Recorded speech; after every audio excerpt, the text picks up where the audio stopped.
ሰላም ጤና ይስጥልኝ። እንዴት ሰነበታችሁ ወገኖች? ዛሬ ደስ ብሎኛል። ለመጀመሪያ ጊዜ ከኢትዮጵያ ባህር ኃይል ሲኒየር መኮንኖች ጥሩ ቃለ ምልልስ ተደርጎላቸው ጥሩ መልስ በሚገባ እያብራሩ ያቀረቡት ካፕቴን መኮንን መንበሩ። እርሳቸው ባያቆኝም እኔ በአካል በደንብ ነው የማውቃቸው። መቼም ሰውን በተለይ አለቆች የነበሩ ሰዎችን ጀግንነታቸውን ከጓደኞች በተለያዩ መንገዶች የምናየው ጉዳይ ነው። ኮማንደር መኮንን መንበሩ ወይም ካፕቴን ይቅርታ፣ እኔ እንግዲህ ኮማንደር በነበሩ ዘመን ስለሆነ ስለማውቃቸው አዳልጦኝ ነው፣ ግን ካፕቴን ናቸው። አሁን በተለያዩ የሲቪል መርከቦች ካፕቴንም ሆነው ሰርተዋል። በዚህ በወቅቱ ዘመናት ማለት ነው። እና ካፕቴን መኮንን መንበሩ እንግዲህ የተመረቁት በኤግዜኪቲቭ ናቪጌሽን ኦፊሰር ቢሆንም በተለያዩ ሙያዎች የባህር ኃይሉን አገልግለዋል። ካላቸው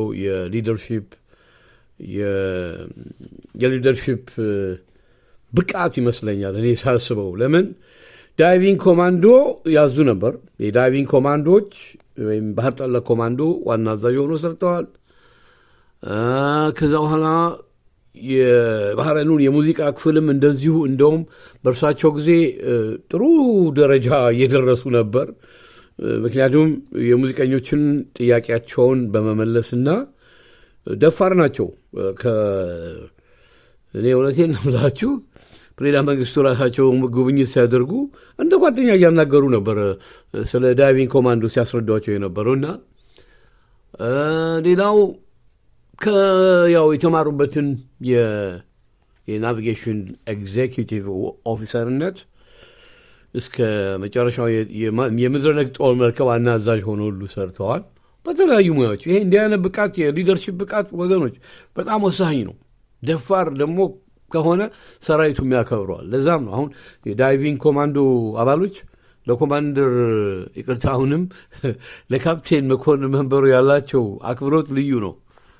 አንዳንዶች ጋር አገኛቸዋለሁ እና እዚህ ቃለ ምልልስ ላይ እንዴት ደስ እንዳለ ልነግራችሁ አልችልም። በደንብ ያብራሩት። እንደውም እኔ የማላውቀው ታሪክ ሁሉ ሰማሁ።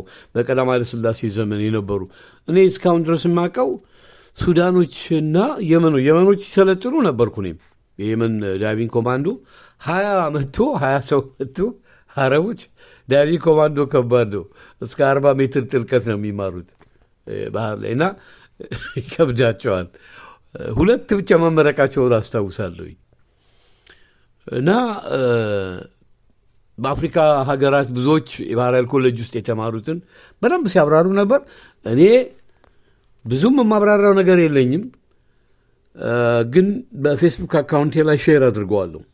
አሁን ይሄ ስለ እሳቸው የምናገርበት በካዴት ዘመን የነበሩትን ቪዲዮ አግኝቼ ስክሪንሾት አድርጌው ነው። በጣም ደስ ይላል።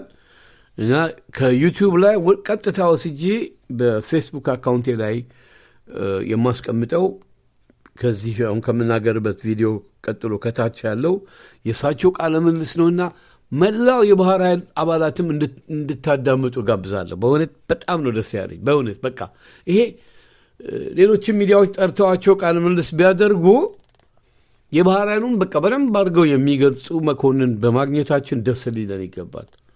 በጣም አመሰግናለሁ። ሰላምና ጤና እመኝላችኋለሁ። ጤና ይስጥልኝ።